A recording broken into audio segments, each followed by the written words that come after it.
love when kids are flipping through the channels and they come past a show, they're like, oh, I know what that is.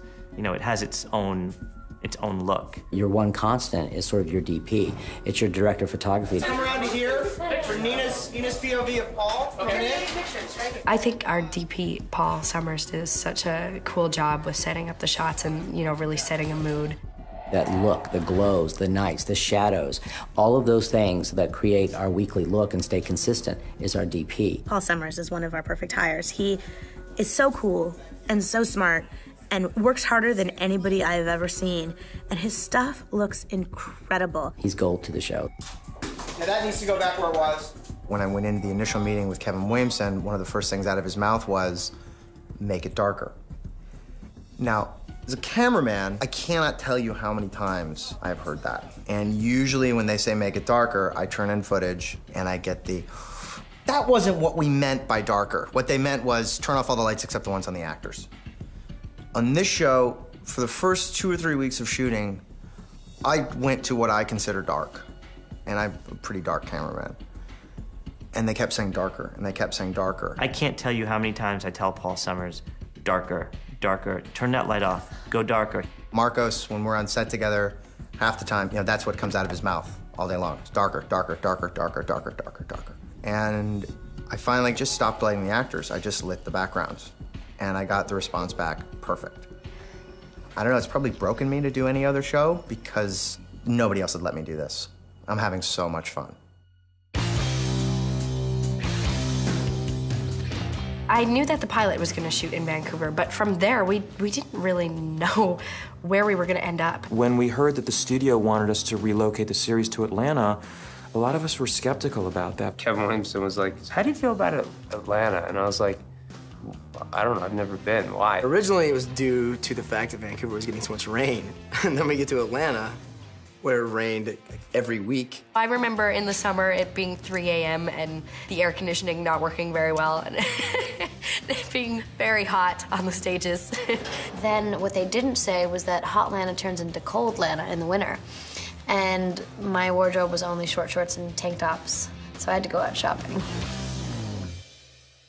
Shooting in Georgia has absolutely helped create the aesthetic for the show and one that's more true to what it was intended to be. I think they've been able to really set a great sort of landscape for the show. Vancouver is tough to make look like Virginia. There's locations in Georgia that we would never have found in Vancouver, that we'd never have found in a foreign country. You can't really get that southern, post-Civil War-esque vibe in Vancouver. Cheating the Pacific Northwest for the South would be difficult. What Vancouver doesn't have is the history. The storylines that we need to support visually work better here than I think they would have worked in Vancouver. Just by the very fact that we're in Atlanta, we have the ability to do wider shots. We have the ability to really enjoy the environment and showcase the environment as opposed to having to hide the environment. Here, I feel like we can show whatever we want to. I honestly believe, not just, you know, aesthetics, not just sort of the locations, but I just think it would be a different show. I don't think we'd be as focused. The only thing we have in Atlanta is each other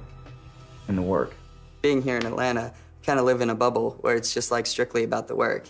I'm in Atlanta for one reason only, to shoot Vampire Diaries. The crew puts so much work and so many hours into it, and we all really care. I think it's been absolutely a positive thing. I think it's really put everybody in the right frame of mind. Now I'm just really mellow, you know? I'm living in the South, I'm chilling, you know? It's fun, I've got my cast, we're like BFFs, like, I'm good. I think whether or not we were shooting in Atlanta or anywhere else, there's just such a great group of people that I really enjoy being around. So many of our favorite moments are behind the scenes, you know, and we're just getting along and hanging out. I spend every waking moment with Ian and Paul, whether it be on set, whether it be on weekends when we travel for press. We're all together all the time, and not just Ian and Paul, the whole cast, we're all really, really close and we all hang out. The bond of this crew and this cast is very deep and it's very tight. And it's so hard being around people you love and adore, and it's so hard working with the most amazing crew that I've ever worked with.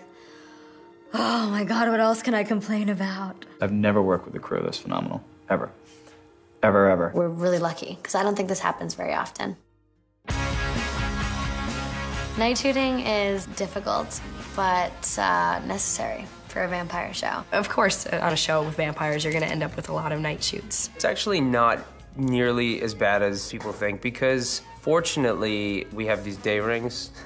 We went and got the best crew and we promised them all no night work, maybe a couple of nights here and there. Cut to day 3, it's like 4 p.m. call time, we're working all night. Luckily, Hotlanta, you know, normally it's pretty warm. We usually start off the week at 6 in the morning and up till 6 p.m. And then as the days go on, we push the call a couple of hours, and by the end of the week, we'll start at 5 p.m. and finish at 6 in the morning on Saturday. It takes a toll on you. It's really exhausting. By episode 3, the crew is making day rings to wear and saying, what happened to the freaking day rings that we were supposed to have? I can't even imagine if we didn't have them and we only shot at night. That would actually be, wow, that would be intense. I would literally become a vampire, I think. Paul actually has fangs. I have this theory that he's actually a vampire because if he smiles, he literally has fangs, and that's probably why he got the part. They wanted to save a couple bucks on visual effects. It's 4 o'clock in the morning. Time to get mean. The teeth are made for each of us. They're sort of custom made. It's kind of hard to talk with them. I think that Catherine's teeth are bigger than Damon and Stefan's, and so it's hard for me to talk with them because I actually have a small mouth and a small jaw. Here comes the fun part. But the contacts are what hurt a lot because they fill your entire eye. It's this big red contact. It feels like if a girl has an eyelash in an eye, you can like feel it and it just kind of hurts. I cry like a 2-year-old when these things go in. It's like you have 20 eyelashes in each eye. Ha ha ha ha ha ha ha. All right, let's go. I think maybe a chair, and the closet was right here, and there's a dresser right here. Did we have a nightstand or anything? Gareth Stover, our production designer, is one of our other perfect hires. He works so hard and he doesn't do anything halfway. He can make an umbrella look good. I mean, he can just turn anything into anything. It is amazing because we get the scripts. I mean, we don't have a lot of prep. And then literally in 2 days, I'm designing some big sets. He built the entirety of the Mystic Grill on our stage. It is an enormous set. It is the size of a restaurant. So trying to generate that sort of, you know, complexity fast, I think is what's really hard. And then the library is probably the biggest new set that we did. And the library is in the ground floor of the Salvatore house. Kevin had said, I just want a big, epic home, maybe a plantation home, something that's been around since the 1800s that the Salvatores would have lived in. Wow, this is your living room? Living room, parlor, Sotheby's auction. It's 2 levels, it's a very strange shape, so that when the camera's in there, you're never really seeing a square angle or a right angle. That house is amazing. We didn't art direct anything. Everything in there is actually in that house. It's authentic. I mean, that's what it is. That's what it looks like. Kevin said very early on, God, I hate flashbacks. I hate flashbacks. Please tell me we don't have to do any flashbacks. And then would turn around and say, but you know what would work really well here is a flashback. It provides a window into the backstory of our love triangle. It provides a window into the mythology of the town and these founding families. I love doing the flashback stuff for a lot of reasons. Getting dressed up and putting on the corsets and the big dresses and the hair and makeup is really fun. Those are fun days to go to work because it really is, you're playing. You really do feel like a little kid again. They laugh because they're like, oh, you know, I'm at craft service and a horse and carriage just drove by. I love the flashback scenes. I think the flashback scenes are incredible. In fact, they may be my favorite scenes to shoot. You must be Miss Pierce. Please, call me Catherine. No one is happier about flashback episodes than Nina, Paul, and Ian. Nina gets to be Catherine, which makes her so happy. She loves the costumes. She loves to be a naughty little bitch, you know? She loves to be able to take on another character. Although, wearing a corset, I'm gonna tell you now, breathing is a luxury.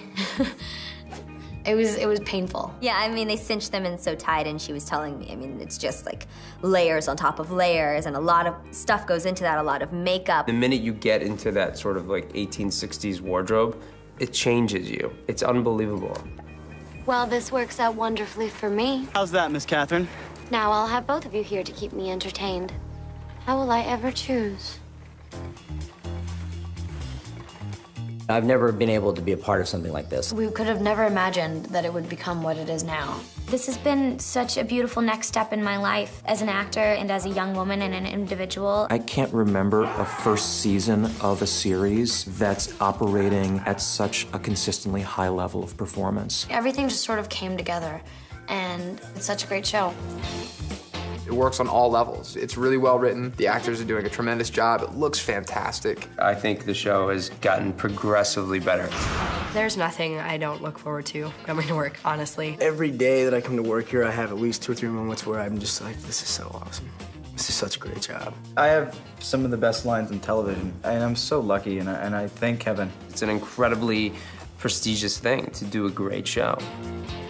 There's a lot more to our town, and there's a lot more to these characters that we'll see over the next season. Anything could happen on the Vampire Diaries. Hold your breath. It's gonna be crazy.